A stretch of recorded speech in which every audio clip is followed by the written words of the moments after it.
नमस्कार, मैं हूं अंकित मिश्रा। आप देख रहे हैं स्टेट मिरर हिंदी। आज हम आपको एक ऐसे देश के बारे में बताएंगे जो अब तक किसी की रुचि का विषय नहीं था, जब तक ललित मोदी ने वहां की नागरिकता नहीं ले ली। जी हां, बात हो रही है वानुअतु की, जो अब अचानक से भारत में चर्चा का केंद्र बन गया है।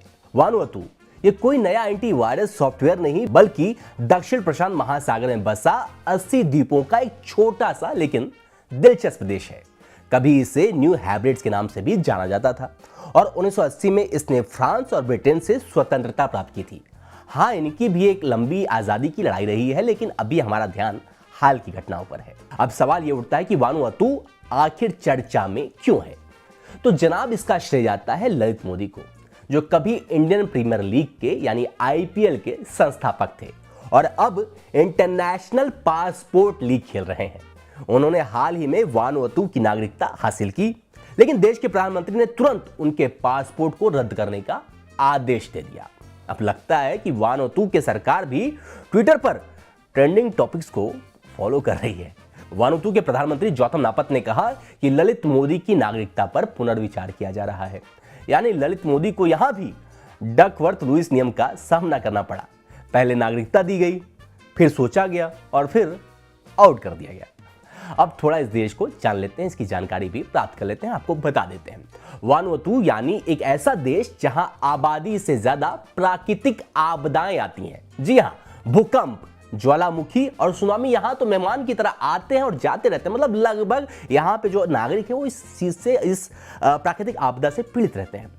2015 की बात करते हैं। 2015 में पाम नामक चक्रवात ने इस देश की हालत ऐसी कर दी थी कि राष्ट्रपति तक ने कह दिया कि भाई ये जलवायु परिवर्तन की साजिश है। बताइए, जलवायु परिवर्तन की साजिश कैसे हो सकती है? मतलब इस देश का ऐसा है कि यहां पर प्राकृतिक आपदाएं आती हैं, भूकंप, चाहे चक्रवात, चाहे कह सकते हैं ज्वालामुखी। इस देश की एक ऐसी आपदा समस्या जो कि इससे कभी निजात नहीं पाया जा सका है। अब बात करते हैं इसके इतिहास की। तो इतिहास में वानुअतु में इंसानों की मौजूदगी 500 ईसा पूर्व से बताई जाती है। 1606 में पहली बार यूरोपीय यात्री यहां आए थे और 1774 में कैप्टन जेम्स कुक ने इसे न्यू हेब्रिड्स नाम दे दिया था। बाद में 1906 में यह ब्रिटेन और फ्रांस के संयुक्त नियंत्रण में चला गया, यानी अब ब्रिटेन और फ्रांस का कब्जा हो गया था इस देश पर। और 1980 में जाकर इसे स्वतंत्रता मिली थी इन दोनों देशों के चंगुल से। मतलब ब्रिटेन और फ्रांस को यह तय करने में 74 साल लग गए कि इसे आजाद करना चाहिए या नहीं, जैसे हमारे साथ किया था। खैर, हमने तो संघर्ष किया था, लेकिन वहां पे खुद से गए थे। अब थोड़ा इस देश की बुनियादी जानकारी भी ले लेते हैं। वानुअतु की राजधानी है पोर्ट विला। जनसंख्या है इस देश की सिर्फ 3,07,000। यह हमारे देश के किसी भी जिले से कम संख्या है और मुख्य भाषाएं हैं बिस्लामा, अंग्रेजी और फ्रेंच। अंग्रेजी और फ्रेंच इसलिए क्योंकि यहां पर ब्रिटेन और फ्रांस का हुकूमत रह चुका है। यह देश इन दोनों देशों के अधीन रह चुका है। एक और दिलचस्प बात यह है कि यहाँ की राजनीति भी भारत की तरह अस्थिर रहती है। 1990 के दशक से लेकर अब तक कई गठबंधन सरकारें वहां पर बनी हैं और बार बार प्रधानमंत्री बदल दिए गए हैं। यानी यहाँ भी कुर्सी की लड़ाई जैसे यहाँ पर चलती रहती है, वहां भी चलती रहती है।